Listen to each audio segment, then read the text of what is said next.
kale mwebale aleba Unique Media atubaniriza mwebale kubanga channel mugyekuumirako mugibeerako ne mubeera nga ate olumu mugera extra mile to guiding through comments nabagamba aba commenting nga batyoboola bavuma abajerega mwesibaagala ate nekira ne mbagamba nti eno channel ya kuyiga gawulira nti buli kimu wakiyiga wakimalayo tokyalina kyala kuyiga vaako basi kwagala njagala twesomese fena samikege manya gange Roland Selima yali ku kamera okulaba nga kimu kifuna nga woina okukifuna awo nako olwaleero tugenda kuba tudiscussinga mukisana bakiyita kisa ekisa n'amateeka. How do you balance the two? How do you live as a mulokole? How do you live as a mulokole? Mateeka oli mulokole naye amateeka tuyinawo n'ekisa kati kimu kikolerawa because wosanga ali mu kise nnyo ate bangamba baba boonoona nnyo ali mu mateeka ennyo ate akutamya bulokole. Kakati how do you balance? Gwe nnyina ku set mugenyi mupya andabisizza nenzikiriza kiri okay. Tugenda kuba twogera ayankubirako olumu yali yafuuka mukwano gwange ne tusigala nga tunyumya so yazzeeko ng'akomyewoko ku Uganda nangamba jangu kwe ku bujulizi bwange tusomeseeko ne ku bantu kasoke yeyanjule then tutandike mukama wange saba obuuzeeko ku bantu then tweyongereyo. Mbalamusizza nnyo abooluganda abalokole n'abatali balokole ku Unique Media. Nze bampita Farida Nalumansi ni mukazi muganda nsinziira wano tulina Janankumbi essaawa eno naye nga mbeera ndi mutuuze w'e Netherlands mu Amsterdam wembeera ndi mutuuze mbeera mu UK era mbeera ne mu America. Obeera mu UK, America ne Netherlands. Okay. Kale Farida oli mulokole? Ni mukazi mulokole nnyo nnyo nnyo. Terinnyaze manyi Farida tegaba gabasiraamu. Nali mukazi musiraamu. Yesu nandokola. Kale tugenda tandikiraawo mu kulokoka then tuyoke tusomeze kuba ate Farida akirinya walisigaza wandirikyusizza ate kati wenali likyusizza walijeewo ekibuuzo ekyo. Ate okimanyi nti nno abantu abasiraamu bangi nnyo abalokoka nayagalako okukyusa erinnya lyange neyitako Deborah naye munda munze kubanga Katonda ali muffe munda nempulira nga ate tekijja kuba kya bujulizi kubanga oli buli wawulira Farida abalowooza oli musiraamu ate agenda okuwulira nga walokoka oli mulokole. Yes, kati awo ate obulungi bwa Mukama we bujjiramu n'olaba nti eyali omusiraamu asobola okukola ki okulokoka. Yadde Kurani egamba omuntu oyo bamutemeko omutwe naye ffe weetuli teri atutemako mitwe. Saagala palapase Kurani oyo egamba bakutemako omutwe kati gwe senga oli mufu. Singa nina kubeera mufu naye omanyi obusiraamu bwa wano ate si bwebweri. Kwanze nabeerako mu Bawalabu emyaka egi nabeerako e Dubai for 3 years naye obusiraamu bwe bapracticinga eri wano bulala. Era oyinza n'okulowooza abeeri nti si basiraamu bano be basiraamu naye ng'obusiraamu bwavaawa eri bwava eri bano baliko okubyako enjoyinga bakazi biki naye eri mateeka we bakwatira ng'obbye mukono bagukutemako eri. Yes. Era abasinga okubuvaamu eri nga bagundi ddala badduka buddusi ne bagenda ne basaba asylum mu nsi z'Abazungu. Nagamba nadduse famire yange kubanga babadde baagala kuntemako ki eri lyetteeka. Teeka obeera olidde mu lukwe oba olidde mu lukwe famire yo ne Katonda era olina okuttibwa ku lwa Katonda. In God's name they have to kill you. era kyalabisibwako ne mu Bayibuli Pawulo nga akola ki ng'ayagala okutta abantu abaali balokose abaali bagamba nti Yesu ye Mukama okitegeera ng'alina n'ebbaluwa emukkiriza okugenda e Damascus Mukama amusanga ku kkubo ng'agenda ng'ali ready ng'osobola okutta because zeal abantu bayagala nnyo Katonda waabwe kati bw'obeera n'ebyawandiikibwa ebikudefendinga you can do anything obitambuliramu nga toyina mwoyo mutukuvu kati ate Yesu yatuleetera omwoyo muki omutukuvu omwoyo akumazisa akuwa amagezi n'amanya nti atolina kutta ate mu linnya lya Mukama. Okusoma ennyo Bayibuli okusaba ennyo okusiiba ennyo ne mwoyo mutukuvu kiriwo ekisinga obukulu mu bulokole mwoyo mutukuvu. Kale JS medical hubs balina nsanaawo bakola mu bintu bya kujjanjaba gwalinamu pressure sukaali banoonyeyo kweza ennamba bajja kuba bakujjanjaba bakubireko oba nnyonnyola ekikuluma naye oba tolina kikuluma balina eddagala lye bakuwa erikunaaza mu mubiri okuggyamu obutwa balina eddagala lye bakuwa erizzaamu obusirikale bw'omubiri amaanyi akubeeza ennamba musawo Jona ajjaba atakwata akujjanjaba ate nga etusaba Mukama abeere ng'ate akuwonyeza ennamba endala eziriko jangu tuwe bizinesi tulangeko jangu tuwe tulange tukuwe bizinesi y'abantu mu maaso beere nga bagiraba ate ffenna tubeere nga tufunye win-win. Ogambye mwoyo mutukuvu badde nsaba tusabeko nga programu tuna nesooka ongirewo kali tuke tusaba akaba mwoyo mutukuvu. Omwoyo mutukuvu olaba Yesu wetunuulira Yesu abayigirizwa be yabeeranga nabo challenges ze balina Yesu yalina omwoyo mutukuvu naye nga bo tebalina kyova olaba we yagendanga okusaba bo nga beebase baali beebase okitegeera yalabanga birala nga balaba biki birala byayogera tebabitegeera nga tebabitegeera era yabagamba yali alina okubawa omwoyo omutukuvu ng'amaze okugenda atuluŋŋamye n'abagamba ajja bajjukiza kubanga tebabijjukiranga olaba n'okuzuukira we yabagamba nti ngenda kumalayo ennaku 3 nkomewo baali tebakyajjukira nti yabagamba bw'oba tolina mwoyo mutukuvu buli kye bakugamba kiyita wano nekifulumira eno kiyita wano balaba wali omuntu olaba owuliriza naye wabawo walina okubeerawo mu mateeri ekwata ekintu ky'owulidde n'ekulumiriza kyova olaba omwoyo mutukuvu yatulumiriza ye kansula kwegamba tumwetaaga mu bulamu buno twali mu nsi luli nga sinnalokoka jjukira tolina mwoyo mutukuvu newe bakugamba ng'omanyi nti obwenzi bubi era ojja bukola kubanga tolina maanyi omwoyo mutukuvu ge maanyi ga Mukama agatusobozesa okuva ku ekyo gatusobozesa okitegeera gatusobozesa okukola okugaana okuresistinga ekibi n'okuyambako okumanya ekikyamu okugayidinga newoogenda era oba ojeemye n'ogamba n'ogenda bugenzi naye nga kyogenza okukola okimanyi newoovayo wabula eddoboozi naliwulidde naye nga tuli mu bbato tusooke tusabe. Ayi Katonda waffe omulungi tukwebaza gwatukuuma gwatubeererawo gwatwagala ennyo gwatuwa amagezi okumanya n'okutegeera tukwaniriza ku sheeno tuwa amagezi okumanya n'okutegeera leka sheeno ekugulumize Mukama tetugulumiza kintu kirala kyonna okujjako gwe Yesu yatulokola kabaka w'abakabaka omulungi programu eno ngiteeka mu mikono gyo nkoowola omwoyo omutukuvu atugayidinge mu linnya lya Yesu Kristo omwana wa Katonda omulamu amen. Kale kati njala tutandike ku mulamwa gwaffe guli nali njogerako naawe omulundi ndoza gwe twasooka okubeerako ne discussion nonyumiza noŋŋamba kuba wansomesa twali twagala okukola programu emu so nogireactingako noŋŋamba nti senga twali bakugoberera mateeka tetwandimazeeko. Amanya amateeka gali ameka?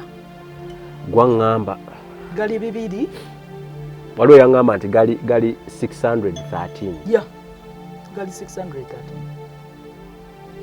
613. Yes. Agamu tetugamanyi nagamanya.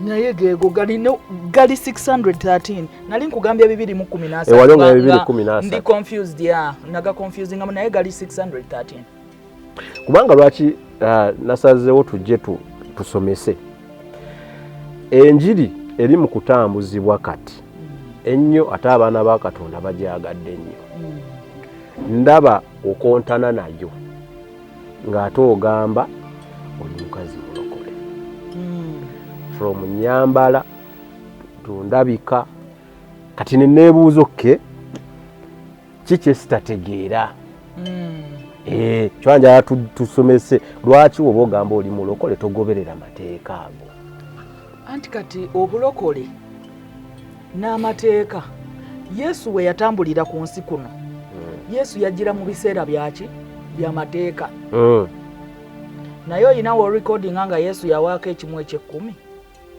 oyinawo recording nga Yesu amateeka ago yagagoberera yajja okugatuukiriza yagatuukiriza agaaliwo n'agamaliriza kubanga amateeka gaali tegasobola kujjawo kibi gaali tegasobola kulokola muntu amateeka galeeta amalala kubanga buli wolimala ogankimazi ate Katonda mmanja ki kati ate Katonda n'olemo ekinyusi n'okibuusa amaaso kyasinga okwagala kumwagala Katonda anti era okugoberera amateeka gano olumu kiba kiraga love eri gyali maybe amateeka gaaliwo Bayibuli etugamba nti singa amateeka tegajja tetwalitegedde na kibi actually gaali agaleeta ne gateekako stamp ku kibi kubanga oli waanagamba nti singa Katonda teyagamba nti tobbanga tetwalitegedde nti okubba kubi naye etteeka ate lyaleeta kufa kubanga buli ate woolikola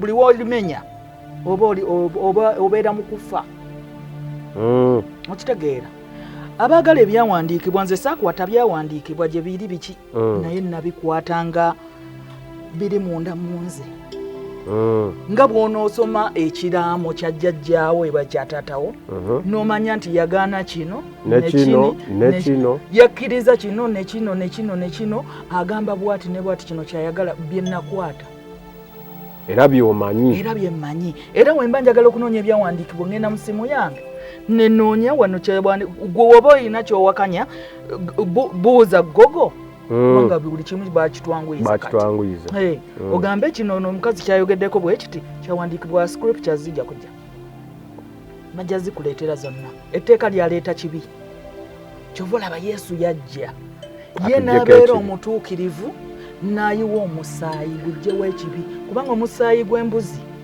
tegwasobola kujjawo kibi era n'abaagutwalangayo eri saddaaka bakabona yagenderangako n'olujegere naye ayinza okufiirayo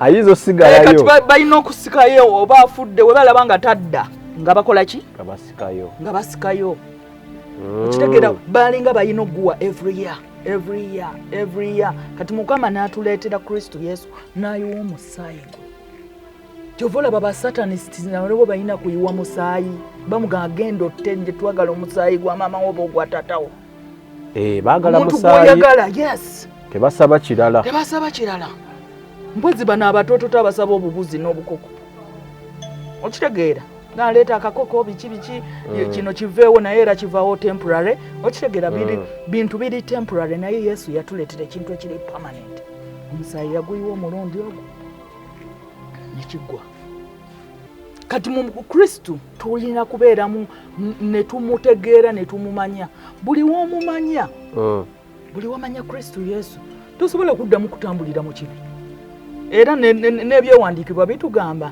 nti mwe temusobola kubeera nga mukyali babi because mulimu ensigo yaani ya Katonda thank you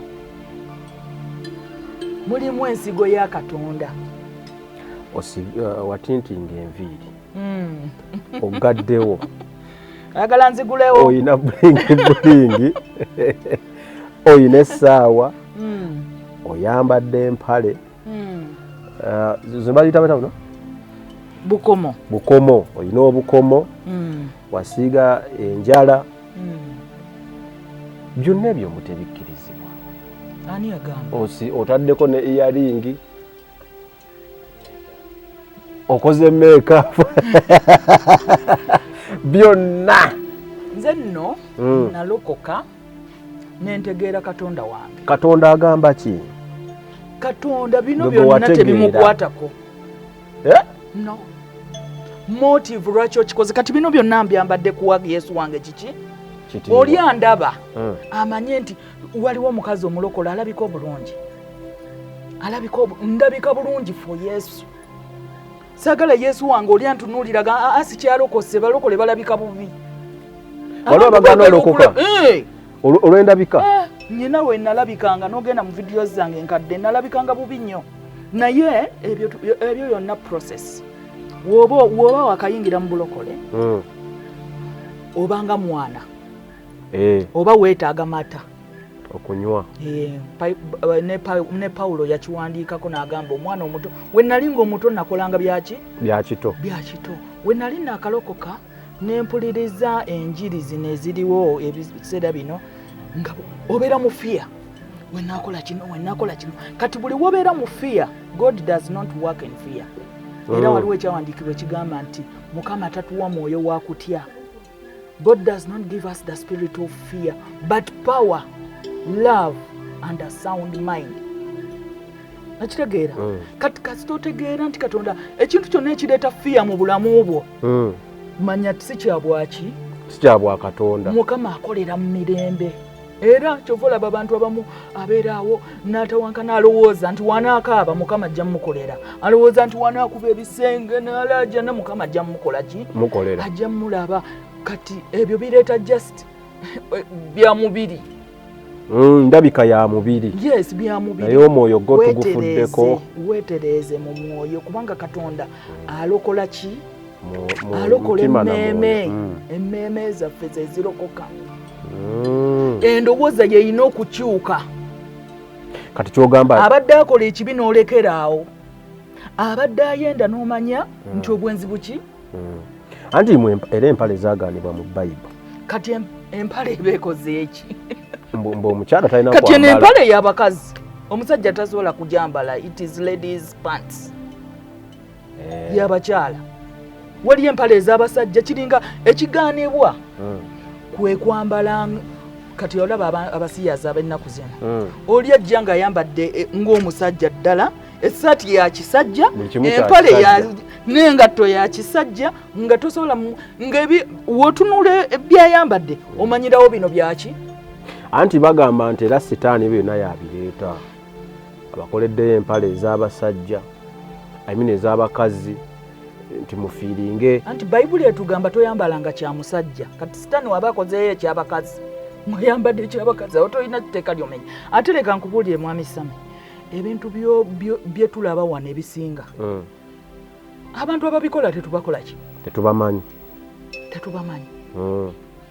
Abantu batunda emmeeme zaabwe bajje bakole ki? Bakole bye bakola. Okitegeera? Kati omulokole tosobola kutambuliramu eyo mentality fiye eyo. Tosobola. Oleme kulivinga bulamu. Buli we tulivinga mu fiya ne sitaani atusekerera kubanga mwakolera ate mwayagala tubeere mu fiya. Naye obikozesa ebintu bye ne bimusala. Abireeta ne mubikozesa. N'obikozesa n'omusala. Okitegeera? Kubanga buli kimu tukisabira busabizi. Kati amaanyi amabi tegasobola kujja wendi. Lwaki? Kubanga nzijjudde omwoyo muki? Omutukuvu omwoyo ali munda munze. Era tewali kinneekutteko. Omanye tulina ebintu ebitwekwatako mu mmeeme zaffe. Naga essimu eno weevaawo sisobola kubeerawo.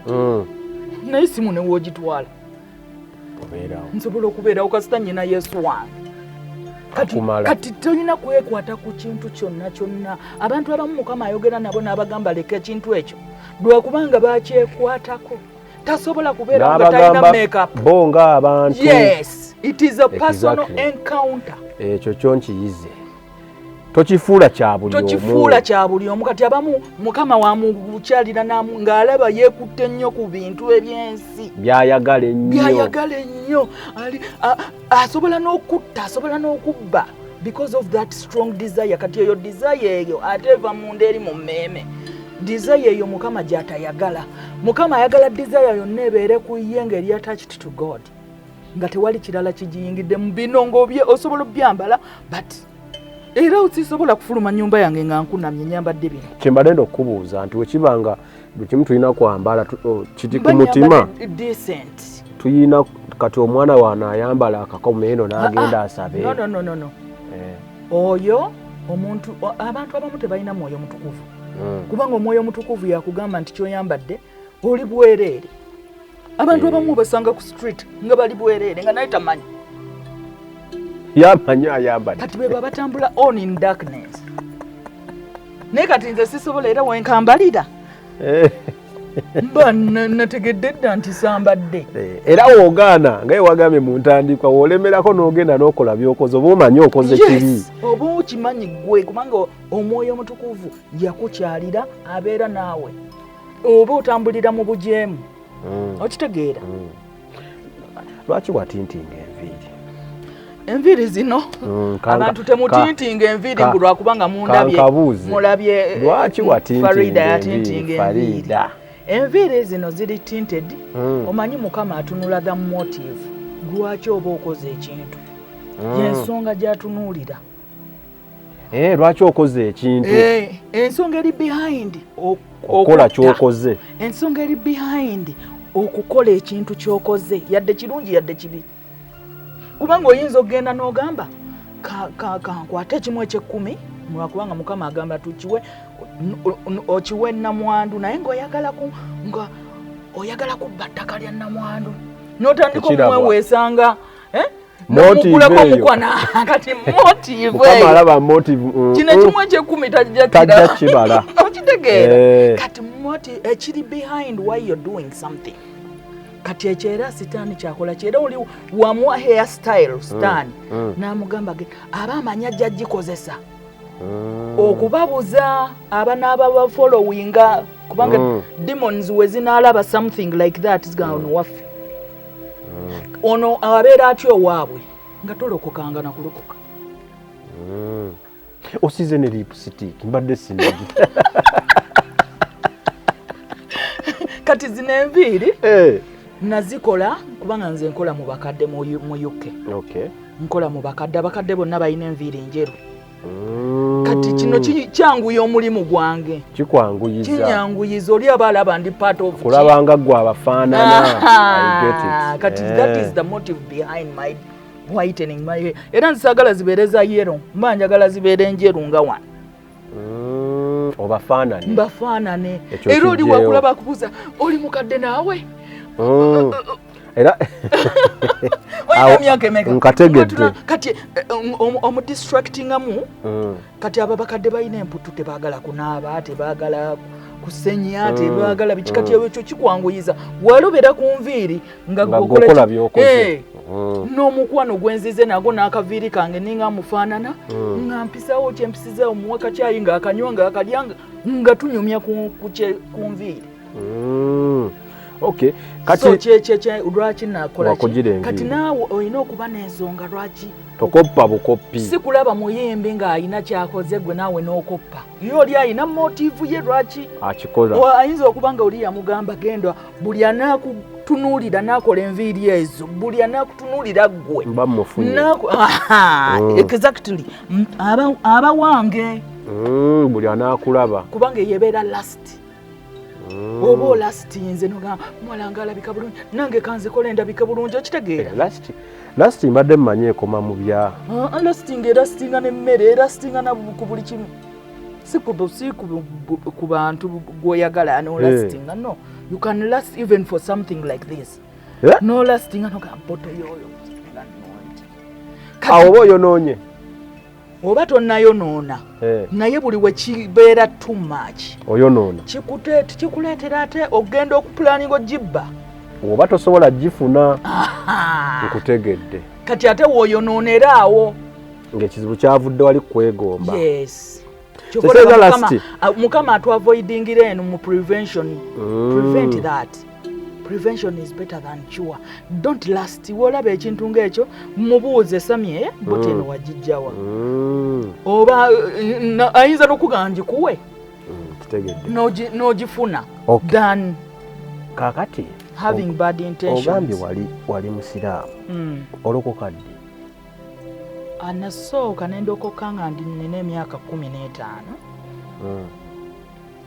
Waliwo abalokola abajja. Waliwo abalokola abajja. It was an Easter. Easter Sunday. Balokole bajja ne bateekako firimu ya Yesu. Naye baaziteekanga kedda. Lwaki tebakyateekako bintu bino? Walayi. Isite ezo olusooka kyaki wabangayo firimu za Christmas. Obusaawe nga bateekamu nga balokole baba bakibukinze dda ne bateekamu abantu ne bakola ki? Naye kati byakusasulira nti. Ndowooza. Era kati byakusasulira. Munnange nno nga ngenda kasaawe nga ndaba firimu ya Yesu nga bagiteekamu wetumala ogiraba Yesu yankwasa ekisa. Mu firimu. Mu firimu. Noyagala okwebuuza omusajja yali afa. Ate nze nyina ndi week ku biwundu biki ebyo. Yankwasa ekisa ate nga ndaba talina nsonga lwaki akola ki? Akubibwa oba ayisibwa engeri gyeyayisibwa obubi. Kati firimu weggwa ne bagamba abaani abaagala okukkiriza Yesu ng'omuki? Nga mulokozi waabwe. Ne mpanika omukono. Ne batuwandiika. Ne bampandiika kati nentuuka ewaka nga ndi musanyufu nnyo. Omanyi buli wokkiriza Yesu ng'omukkiriza from deep inside. Mu butuufu bwe. Ayina waliwo ekijja. Ekikwambala. Waliwo ekitangaala ekijja mu bulamu bwo. Waliwo ekizikiza ekiva mu bulamu bwo kitangaala ne kikola ki? Kubanga Yesu kitangaala. Waliwo ekijja essanyu nenfuna eddembe nenfuna essanyu nenkomawo waka nga ndi musanyufu nnyo neŋŋamba mama wange ndokose. N'agamba mama wange yali mukatuliki nnyo nakulira ku sayidi ya mama wange ne jjajjange bakatuliki nnyo. Mama wange ye teyabifaako kati enkeera nenoonya bayibuli. Omanyi abakatuliki babeera ne bayibuli naye tebazisoma. Ng'eri eyo yakwata neki n'empumbu nga tesomebwa naye agirina. Babeera nayo buli mukatuliki agirina naye baba tebamanyi gyeri oba baba bagiteeka ku kabada somewhere. So nga ngijjayo nga nginoonya nga ngitereeza nga ngirongoosa nga ntandika kusoma bayibuli. Omanyi kiri kyofunye oba oyambazibbwa omwoyo kati ng'oyagala okumanya Katonda ono gwentegedde yaliwa ku 15. Njya bayibuli nga ntandika ogisoma bannange nga mpulira essanyu nga ne buli kyensoma nkitegeera. Kirabika omwoyo omutukuvu yangwako. Kati ne twalina kanisa awo era kumpi ne ŋŋenda ku kanisa y'abalokole n'ensaba. Jjajja agenda okunoonyanyoonyako emisana nga tandaba. Ate jjajjange abakatuliki tebaagala nnyo abantu balokole. Babakyayira ddala. Yali tayagala balokole ng'era abalokole bwe bajjanga wano ewaka ng'abagoba emisinde.